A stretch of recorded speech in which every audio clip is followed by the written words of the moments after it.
To follow him. And from that moment, we traveled together east, always into the east.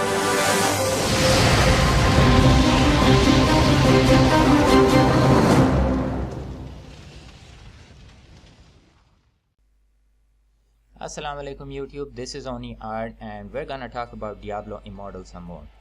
Now, this game is having a really bad impact on the mobile gaming industry. People are perceiving the mobile gaming industry as a pretty negative thing, and while most of their concerns are justified when it comes to the monetization system of mobile games, I don't think we have to paint the whole mobile industry with a broad brush of negativity. In this video, I'm actually going to show you two games that I find really compelling and really enjoyable to play, and they are mobile releases.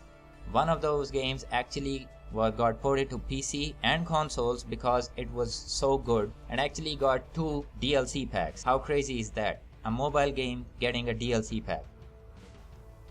Now, as far as Diablo Immortal is concerned, I have to say that one of the biggest mistakes, apart from revealing this mobile game in the first place, that Blizzard made on that stage right now was that they didn't give a release date, instead giving a very generic and Blizzard answer that it's done when it's done. I don't think that was the right place to say such an arrogant thing right there, because this is a mobile game, and the rumor circulating that it's already a reskin of an existing NetEase game, I don't think this game should have taken too long or should take too long to make. Now, after the reveal of this game, the mobile gaming industry has been getting a lot of hate, and most of it comes from the fear of the monetization systems that happen in mobile games nowadays.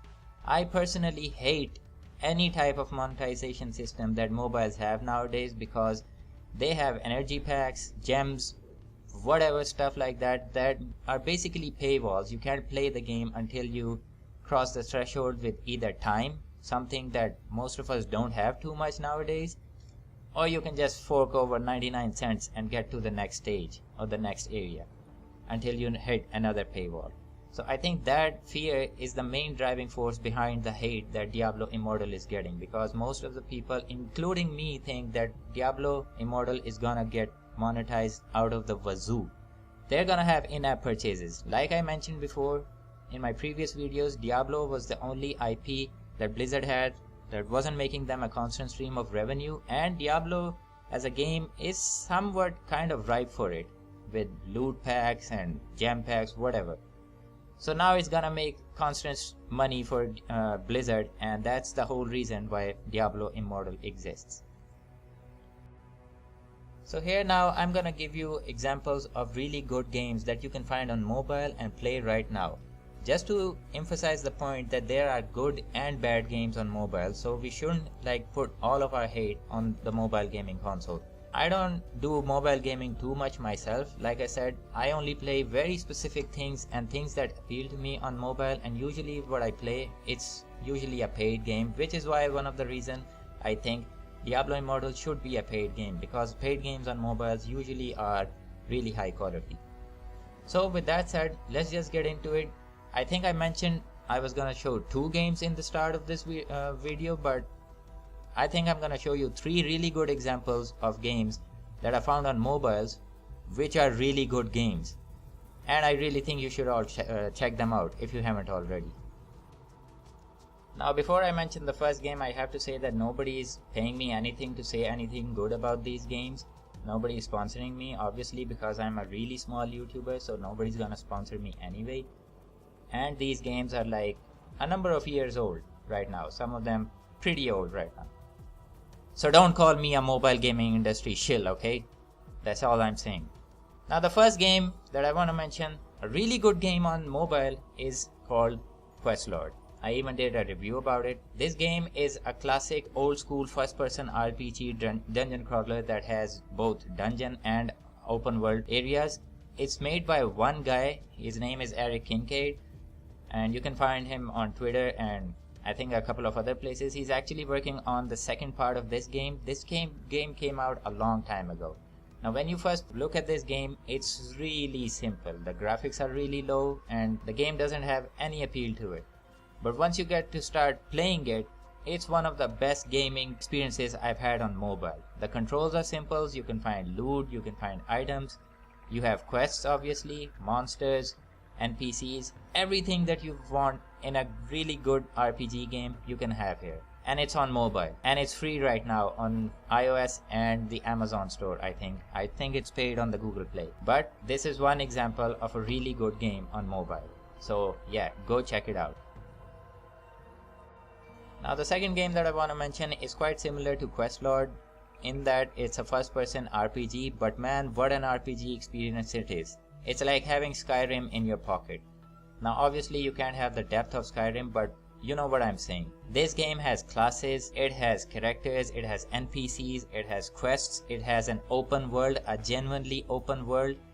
It follows the same play pattern of moving on a grid, but there is a huge world to explore and many quests in it, and it's a really good game. Now this game first came out for the Pocket PC made by Redshift all those years ago, but it was so popular that it actually got ported to the iPhone and iPod Touch, where it found its initial really big success, and last year this game got ported onto Steam for the PC with updated graphics. And the best part about this game is there are a lot of DLCs for this game. Every DLC introduces a new area in that world, a whole new open world area where you have tons of quests and items and everything that you want in a very good RPG game. So definitely go check it out. You know, talking about the quest really reignited the urge that I have to play that game, replay it for the bazillionth time. So I'm just gonna go and download it after I'm done with this video. So the last game that I want to mention in this video that is a very excellent example of mobile gaming done right is Lara Croft Go from the Square Enix Go series. Now I'm pretty sure you've all heard about this game. It is Tomb Raider, and I have to say this is my personal favorite and one of the best games I've ever played on mobile. I can't believe that this game was actually made for mobile and then ported to PC and console. Even though I'm not surprised that it got ported to PC and console because it was such a damn good game. Now for those of you who don't know what I'm talking about, Lara Croft Go is a puzzle game made by Square Enix in their Go series. They have Hitman Go, Lara Croft Go, and then there's Deus Ex Go, I think. So you move along a set pattern grid and you solve puzzles, and there's a really good story, and the graphic design is beautiful. The environment, the aesthetics, the sounds, the music, everything about this game is top notch, beautiful and excellent. All the more surprising that it was actually made for mobile. Now you can go and get Lara Croft Go right now on the App Store, Amazon Store, Google Play. I think it costs a small amount of money. It's pretty cheap right now, so definitely go get it if you haven't played it. And if you don't want to play it on your mobile, go get it for the PC on Steam or for your PS4, and I think it's also on Xbox One. A very excellent game and a very good example of mobile gaming done right. This game doesn't have any in-app purchases. You can separately buy the DLC packs for this game. The DLC packs introduces new puzzles and completely new areas and story. So it's a really good deal. And those were 3 games that I think that you all should really check out, and they are for mobile. Now the whole point of this video was to actually show you that as a platform, mobile gaming isn't that bad. At the end of the day, it's just the people who make the games. Now if Blizzard goes and makes a game full of infected IAPs, then it's a bad game. It's a shit show. Much more than it already is. But if Blizzard can actually turn this around, I think they should at least consider making Diablo Immortal a paid game. As seen by these 3 games, if you put your heart in it, you can actually come up with a really good game regardless of what platform they are on. That's it for today, people. What do you all think? Are there any chances of Diablo Immortal actually being a good game?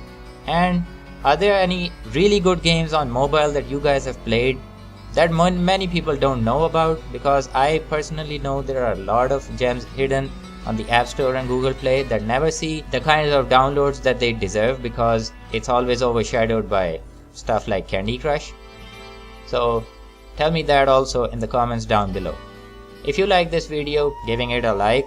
If you didn't like it, dislike it, obviously, your choice. And if you like supporting the channel, please consider subscribing and turning on those notification icons. so that you can be notified whenever I upload new videos. With that said, stay safe, stay cool. I'll see you in the next one. Peace out.